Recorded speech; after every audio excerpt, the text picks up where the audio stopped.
পিতা ধন্যবাদক সেই মহান প্রভু যিশু দ্বারাই প্রভু যিশুকে তো করবো অসংখ্য অসংখ্য ধন্যবাদ।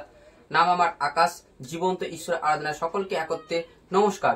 পরমেশ্বর পিতা ধন্যবাদক মহান প্রভু যিশুর দ্বারাই ঈশ্বর তার বচনে বলে গেছে, মতি তার সাথে পদে যাচ্ছা করো তোমাদের দেয়া যাইবে, অন্বেষণ করো তোমরা পাইবে, দ্বারে আঘাত করো তোমাদের জন্য খুলে দেওয়া যাবে। সত্যি পরমেশ্বর পিতার কাছে যাচ্ছা করলে এবং মন্ডলী অন্বেষণ করলে ঈশ্বর যে আমাদের জীবনে দেয় এবং দ্বারে আঘাত করলে ঈশ্বর যে সত্যি আমাদের জীবনে আশীর্বাদ এবং মঙ্গলবাদ আনে। সত্যি আমি এক দিদিভাইকে পেয়ে গেছি, যে দিদিভাই কি করেছিল, কতটা যাচ্ছা করেছিল ঈশ্বরের কাছে এবং কত মন্ডলী অন্বেষণ করেছিল, সেখান থেকে ওনার জীবনে ঈশ্বর কি করেছে, আশীর্বাদ করেছে এবং মহিমা করেছে। সমস্ত বিষয়টা আজকের এই ভিডিওর মাধ্যম থেকে জানবো। আজকের এই ভিডিওটি ওনার পরিচয়ের মাধ্যম থেকে শুরু করব। নমস্কার দিদি, আপনার পরিচয়? তো পরমেশ্বর পিতার ধন্যবাদ, প্রভু যিশু ধন্যবাদ। আমার নাম তো লক্ষ্মী দলি, বাড়ি তো চিংড়া, আর হচ্ছে জেলা হুগলি। পরমেশ্বর পিতার ধন্যবাদ, মহান প্রভু যিশুর দ্বারা প্রভু যিশুকে তো করবো অসংখ্য অসংখ্য ধন্যবাদ। যে সত্যি দিদি, আপনার যে সমস্যা বা আপনি যে বড় সমস্যা রোগ নিয়ে ঘুরছিলেন, ঈশ্বরকে চিনাতে জানাতে দুটো নামের চাওয়াতে কিভাবে আশীর্বাদ পান এবং যে বড় সমস্যা নিয়ে আপনি ছিলেন, সমস্ত বিষয়টা বিস্তারিত একটু সকলের কাছে শেয়ার করুন দিদি। পরমেশ্বর পিতার ধন্যবাদ, প্রভু যিশু ধন্যবাদ। আমার সন্তানের বয়স তো 9.5 বছর। তো সেই সন্তানকে নিয়ে আমার মন্ডলীতে চেনা, আগে যে আমাদের বাড়িতে মানে হঠাৎ করে 6 জন মারা গেছে, এমনকি আমার দেওর বাড়িতে, এবং কি আমার ছোট সন্তান মারা গেছে, মানে হঠাৎ কিছু না হলে কি মানে হঠাৎ সমস্ত কিছু সন্তানটা কি মারা গেছে। তারপরে কি আমার মামি শাশুড়ি বাক্সির উনি এলেন, সেই মানে সাক্ষ্য ধরে আমার শাশুড়িকে যখন মানে উনি কি উৎসাহিত করলেন যে এরকম কি মন্ডলীতে গেলে সাক্ষ্য হয়। তো সেখান থেকে আমি সেই সন্তানকে যে মানে কবচ লাগতো 5,000 10,000 মাদুলি আমার বড় সন্তানকে নিয়ে, এবং কি কত দাঁড়িয়ে ঘুরেছি, কিন্তু পরিত্রাণ সুস্থ সুন্দর জীবন পাইনি। তারপর যখন ছোট সন্তানটা মারা গেছিল তখন তো ভয়ে পড়েছিলাম যে একটা সন্তান আছে, একে কি করে বাঁচাবো কিংবা কোথায় গেলে আমরা সুস্থ সুন্দর পরিত্রাণ পাবো। তারপরে কি আমরা যখন ডাক্তার দেখাতে গেলুম যে এরকম শরীর হয়ে গেল, কেন আমার 9 বছরের ছেলে এতটা শরীর কেন, তখন ডাক্তারবাবু বললো যে রিপোর্ট করে যে এরও কি থাইরয়েড হয়েছে। সেখান থেকেও দেখো সেই ওষুধ খাচ্ছিল সন্তান, এবং কি যখন রোজাতান্ত্রিক দেখাতে গেছে সেখানে কি বলছে তোমরা এরকম কবচ লাগবে 5,000 10,000, এবং কি কোথায় অত অর্থ পাবো, সেরকম কি বাঁচাতে তো হবে সেই সন্তানকে। যখন রোজাকে দেখাচ্ছি, রোজা বলছে যে তোমাদের বিশাল আর একটা ফাঁড়া আছে, এই সন্তান কি 3 মাসের মধ্যেই মারা যাবে। সেখান থেকে কত দুঃখে কষ্টে পড়েছিলাম, বিছনাতে কি কান্না সদা শব্দ আমরা কাঁদতুম, বিছনার সাথেই পড়েছিলাম। কিন্তু তারপর যখন যে এত সন্তান যে যখন 10,000 5,000 যে মাদুরি লাগছে, আর সমস্ত জায়গা আমরা কি ঘুরতে বাকি নেই, এবং কি যে পায়ে যে জুতো পরে যে ঘুরবো সেরকম আমাদের পরিত্রাণ ছিল নি, টাকা পয়সা অর্থ সমস্ত কিছু আমাদের শেষ হয়ে গেছিল। তারপর সেই সন্তানকে নিয়ে আমরা যখন পরিত্রাণ পাইনি, এবং কি ওষুধ খেয়াচ্ছে সেই সন্তান, এবং কি এতটাই দুষ্টুমি করতো কিংবা ভয় পেতো, বাড়িতে টিকতে পারতো নি। সেই সন্তান শুধু বলতো কি মা এখানে ভয় পাচ্ছে, ওখানে ভয় পাচ্ছে, এখানে কি আছে ওখানে কি আছে, ঈশ্বরের ধন্যবাদ হোক। তারপরে কি যে সন্তান যখন যে আমি কি করলে কোথায় বাঁচবো, সেখানে শুধু কাঁদতুম, আর ওপর থেকে কি হাত তুলে যে কোথায় কি আমাদের পরিত্রাণ আর পাবনি, 6 জন তো মারা গেছে, তাহলে আর কি করবে এই সন্তানকে আমরা কোথায় গেলে বাঁচবো, এবং কোথায় গেলে যে আমরা কোথা থেকে সাহায্য পেলে এই সন্তানকে আমরা বাঁচাতে পারবো। তারপরে কি সেই সন্তানের মধ্যেইতে যখন ভয় চাতুরি সদস্যকে স্কুলে তো কি পড়াতে মন লাগতুম নি, তারপরে কি যে সন্তান না ছুটে ছুটে পালাতো, এখানে ওখানে কে চলে যেত, যে মা আমাকে আর ভালো লাগে না, আমাকে যেন কে ধরতে আসে, কে ভয় দেখাচ্ছে, মা কে যেন গোলা টিপতে আসছে। সেখানে সেই সন্তান শুধু কান্নাকাটি করতো, এবং কি আমাদের স্বামী শাশুড়ি শ্বশুর সমস্ত সন্তানরা কি আমরা শুধু কাঁদতুম, বসে বসে সারাদিন আমাদের খাওয়া দাওয়া ছিল না। পরমেশ্বর পিতার ধন্যবাদ, প্রভু যিশু ধন্যবাদ। ছেলেকে যে নিয়ে ঘুরেছি, তারপরে কি আবার আমার সমস্যা যে ছিল 10 থেকে কি 15 বছর থাইরয়েড রোগে ভুগছিলাম, এবং কি কত কিছু খেতে বারণ ছিল, ডাক্তার দেখাতুম, রিপোর্ট করতুম, প্রতি মাসে মাসে অত টাকা কোথায় পাবো। তারপরে কি বলতে যে তুমি যতদিন বাঁচবে ততদিন তোমাকে ওষুধের সাথেই বাঁচতে হবে, এবং কি যে মানে স্কিনেতে কি চুলকালি ঘা হয়ে যেত, পুকুরে চান করতে গেলেও সেখান থেকেও ঘা হতো। তখন ডাক্তার বাবুকে মানে দেখাতে গেছে, সেখান থেকে সেই প্রত্যেক সপ্তাহে 2,000 টাকা করে ওষুধ লাগতো। সেখান থেকে কি করবো, নিজের জীবনকেও তো বাঁচাতে হবে, সেরকম কি 2,000 থেকে 4-5,000 টাকাকে শুধু ঘায়ের জন্যই আমাদেরকে ওষুধ খেতে হতো। তারপরে থাইরয়েড যখন ছিলাম, যখন সেই ডাক্তার দেখাতে গেছি, ডাক্তারবাবু বলছে যে তোমার কি পেটেতে সিস্ট হয়ে গেছে, মানে কোনোদিনও কি বাচ্চা হবে নি। সেখান থেকে দেখো সে সুস্থ সুন্দর জীবন পাইনি, এবং কি ডাক্তার দেখাচ্ছি, ওষুধের সাথেই বেঁচেছিলাম। তারপরে কি হচ্ছে যে ওনার যখন ঘা মানে সারা শরীরে যখন হচ্ছে চুলকানি, এখানে ওখানে সে মানে কোথায় কি পরিত্রাণ পাইনি, তারপর ওষুধের সাথেই ছিলাম।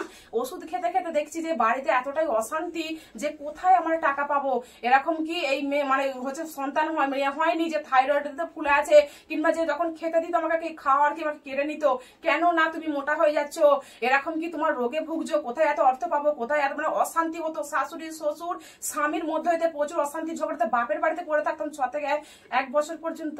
এবং আমার যে 10 বছর থাইরয়েড তো ছিলই, এবার আমার কাছে 9 বছরের ছেলেরও কি 7 বছরের থাইরয়েড ছিল। সেখান থেকে টমেটো খেতে নেই, ঢেঁড়স খাবে না, পালং শাক খাবে না, ফুলকপি বাঁধাকপি, এবং কি যখন শীতকাল আসতো আমরা কি কাঁদতুম যে এত কিছু খেতে বারণ, তাহলে কি খেয়ে আমরা বাঁচবো। এবং ডাক্তার দেখাতে যেতুম, কিন্তু সেখানেও বলতো যে না যদি খাও, এবং সর্দি তোমার কি মানে শ্বাসকষ্টের মতো সর্দি হলে না এতটা টানের মতো হতো, এবং সেখান থেকে না পরিত্রাণ পাইনি, ওষুধ খাচ্ছি। পরমেশ্বর পিতার ধন্যবাদ, প্রভু গুরু যিশুর ধন্যবাদ। এবং কি মাংস খেতে বারণ ছিল, যে মাংস খাবে না, খাসির মাংস 1 পিস খাবে কিংবা আলু ঝোল খাবে এরকম বলতো, কিংবা বড় বড় মাছের পিস খাওয়া যাবে না, 1 কিলো মাছের উপরে কি খাওয়া যাবে না। সেখান থেকে আমার সমস্ত কি ভিটামিন জিনিস আমাদের জীবন থেকে আমার ছেলের কিংবা আমার মধ্যে কি মানে বিনাশ হয়ে গেছিল, মানে কি শেষ। পরমেশ্বর পিতা ধন্যবাদ, মহান প্রভু যিশু দ্বারা প্রভু যিশুকে তো করবো অসংখ্য অসংখ্য ধন্যবাদ। যে সত্যি পরমেশ্বর পিতার তার বচনে সত্য লিখে গেছে যে যাচ্ছা করলে ঈশ্বরের কাছে যে পাওয়া যায়, ঈশ্বর যে জীবনে আশীর্বাদ করে এবং মন্ডলী অন্বেষণ করলে যে পাওয়া যায়, সমস্ত বিষয়টা আজকে এবার দিদির কাছ থেকে জানবো। যে দিদি ভাই এত বড় বড় সমস্যা উনি পড়েছিলেন, ছেলের এবং কি নিজের সমস্যা এত বছরে, সেখান থেকে ঈশ্বরের কাছে কিভাবে আজ আসাতে, কি নামে ধন্যবাদ দেওয়াতে এবং কোথায় কোথায় অন্বেষণ করতে ঠিক হয়, সমস্ত বিষয়টা এনার এই ভিডিওর মাধ্যম থেকে জানবো। তো দিদি, আপনি যে ঈশ্বরের সান্নিধ্যে এলেন বা ঈশ্বরকে চিনলেন জানলেন, কিভাবে এলেন বা কার দ্বারা এলেন, সে বিষয়টা একটু সকলের কাছে শেয়ার করুন। পরমেশ্বর পিতার ধন্যবাদ, প্রভু গুরু যিশু ধন্যবাদ। এবং যে মন্ডলীতে আসা থাকবে আমার মামি শাশুড়ি ওখানে হঠাৎ গিয়েছিল, সেখানে সে বাক্সির, তো সেই দিদি ভাইয়ের দ্বারাতে আমার মন্ডলীকে চেনা, এবং কি মন্ডলীর সাক্ষ্য ধরে উনি আমাদের কাছে কি উৎসাহিত করছিলেন, অপরের সাক্ষ্যকে দিয়ে আমাদেরকে উৎসাহিত করলেন। তারপরে সেই সাক্ষ্য যে এত কিছু ঈশ্বর পারে, তাহলে তো ওখানে যেতেই হবে, কেননা সন্তানকে বাঁচাতে হবে কিংবা সংসার বাঁচাতে হবে। অর্থের অভাবে পড়েছিলাম, ভারাক্রান্ত সত্যি পরিশ্রান্ত মানে পড়েছিলাম, এবং কি বাড়িতে অশান্তি ঝগড়া তো লেগেই থাকতো। তারপরে কি মন্ডলী যখন গেলাম, সেখানে যে আমি ভাবছি যে ওখানে কিছু তো দেখতে পাইনি, কিন্তু ঈশ্বর এখানে আছে, নইলে এত সাক্ষ্য হলো কি করে। কিংবা যখন হচ্ছে আমি মন্ডলী অন্বেষণ করতে করতে তারপর দেখছি রঞ্জবারে আমি মন্ডলীতে গেছি, সেখানে একটা দিদি ভাই মানে লক্ষ্মী দিদি ভাইয়ের বাক্সি, সে দিদি ভাইয়ের সাক্ষ্য, তার থাইরয়েড ছিল, সেই সাক্ষ্য ধরে প্রার্থনা করাতেই প্রভু আমাকে এতটাই আশীর্বাদ করেছে। প্রভু গুরু যিশুকে ধন্যবাদ করব যে তারপরে আমার জীবনে যে চিরস্তরে যে 10 থেকে 15 বছর থাইরয়েডের ওষুধ খাচ্ছিলাম, সেই ওষুধ কি আমার বিনাশ হবে না, ওষুধ খেতে হয়নি। এবং কি ডাক্তার 10 মাস যে যুক্ত আছি, যে মানে হার একটা সমস্যা কি আমাদের ওষুধ খেতে হয়, কি ডাক্তার দেখাতে যেতে হয়নি, সমস্ত সমাধান কি আমাদের শুধু দুটো নামে ধন্যবাদ দিলেই সুন্দর সুস্থ হয়ে যায়। পরমেশ্বর পিতার ধন্যবাদ, প্রভু গুরু যিশুর ধন্যবাদ। এবং যে আমার সন্তান যে হঠাৎ করে মানে বাইরে বেরিয়ে পড়তো কিংবা ভয় পেত, বিছানাতে উঠে কি কাঁদতে লাগতো যে কে ধরতে আসছে, মা কে আমার গোলা টিপতে আসছে। এবং যে স্কুলে যেত, সেখান থেকেও কি বাড়িতে আসতো, স্কুলের ব্যাগে কি ছুঁড়ে দিয়ে ছুটে আবার পালাতো।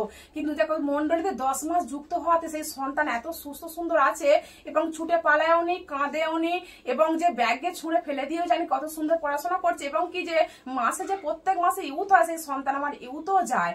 তো তারপরে কি যে সন্তান কাঁদতো, সে কান্নাকাটি কিচ্ছু নেই। এবং বাড়িতে যে অশান্তি ঝগড়া হতো না, সেই অশান্তি ঝগড়া আমিও তখন করতাম, মানে কিছু বললেই রেগে যেতাম। কিন্তু এখন দেখো প্রভুতে আসাতে, দুটো নামের ধন্যবাদ দেওয়াতে, এবং ঈশ্বর আমাদেরকে এতটাই প্রেম শিখিয়েছে যে শাশুড়ি শ্বশুর যদি কিছু বলেও থাকে আমি নত হই, কিংবা কিছু আর বলিনি, না বলাতে সংসার এত সুন্দর সুখে আছে, হ্যাপি আছে। সমস্ত সন্তান কি বলে যে তুমি মন্ডলীতে যাও, বৌমা খুব সুন্দর, আমার বৌমা আগের থেকে খুব সুন্দর আছে। পরমেশ্বর পিতার ধন্যবাদ, প্রভু গুরু যিশুর ধন্যবাদ। এবং যে আমার সন্তানকে যে ডাক্তার কিংবা ওঝা গুণিন যেখানে যে তান্ত্রিক বলেছিল যে 3 মাস তোমার সন্তান বাঁচবে, সেখান থেকে দেখো 10 মাস আমার সন্তান খুব সুস্থ সুন্দর আছে। এবং কি বাস্তুতে যে 6 মাস ছাড়া, 3 মাস ছাড়া যে হঠাৎ করে মারা যেত, 10 মাস মন্ডলীতে দেখো যুক্ত হওয়াতে সেসব কিচ্ছু হয়নি, এবং কেউ মারাও যায়নি, এবং সবাই সুন্দর সুস্থ আছে, এবং মন্ডলীতেও আমাদের বাড়িতে আসে। পরমেশ্বর পিতার ধন্যবাদ, প্রভু গুরু ধন্যবাদ। এবং যে বাড়িতে অভাব ছিল, এবং যে মানে পায়ে যে জুতো পরে ডাক্তার দেখা সেরকম মানে পরিত্রাণ ছিল না, তো এখন দেখো মন্ডলীতে 10 মাস যুক্ত হওয়াতে সুস্থ সুন্দর আছি, এবং কি অভাবও নেই। আর এবং কি যে কাজ, মানে আমি যখন জরির কাজ করতাম তখন অভাব কিন্তু ছিল, কিন্তু এখন দেখো 10 মাস মন্ডলীতে যুক্ত হওয়াতে আসছি, সে স্বামী না কাজ।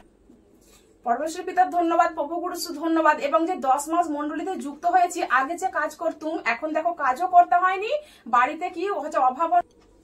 পরমেশ্বর পিতার ধন্যবাদ, প্রভু গুরুসু ধন্যবাদ, এবং দুটো নামে ধন্যবাদ দেয়াতেই অভাবও চলে গেছে। এবং যে কাজ করতুম তখন নেই নেই হতো, শত শব্দে যে আজ নেই কাল নেই কি খাবো ঝগড়া হতো, সেখান থেকেও দেখো স্বামী না কাজে গেল কিংবা আমি যে কাজ করতাম সেই কাজটা এখন আর করিনি, শুধু দুটো নামের ধন্যবাদ দেয়াতেই না সমস্ত অভাব আমাদের চিরস্তরে সুন্দর সুস্থ হয়ে আছে, অভাব আর নেই আমাদের জীবনেতে।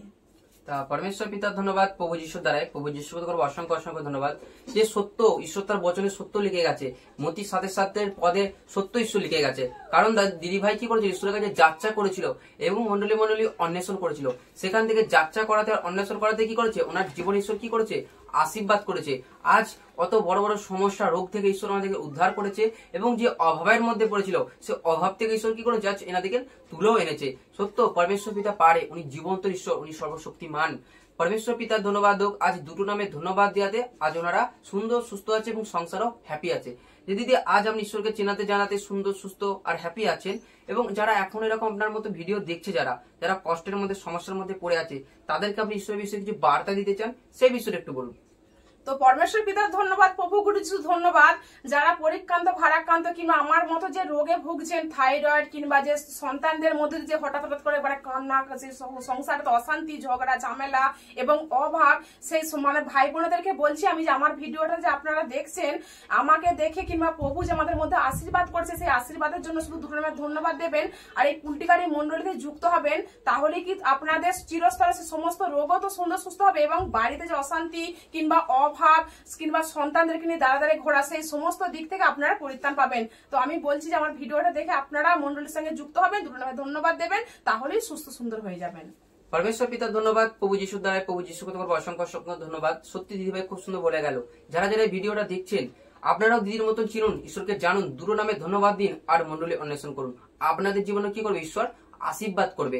পরমেশ্বর পিতার ধন্যবাদ, প্রভু যিশুর ধন্যবাদ। যারা যারা ভিডিও দেখছেন আপনাদের মধ্যে যদি কারো কোনো সমস্যা থেকে থাকে, অবশ্যই এখানে আমাদের হোয়াটসঅ্যাপ নাম্বার দেওয়া আছে, অবশ্যই আপনারা যোগাযোগ করতে পারেন। সেই সমস্যার সমাধান করতে আমরা যথারীতি সাহায্য করব।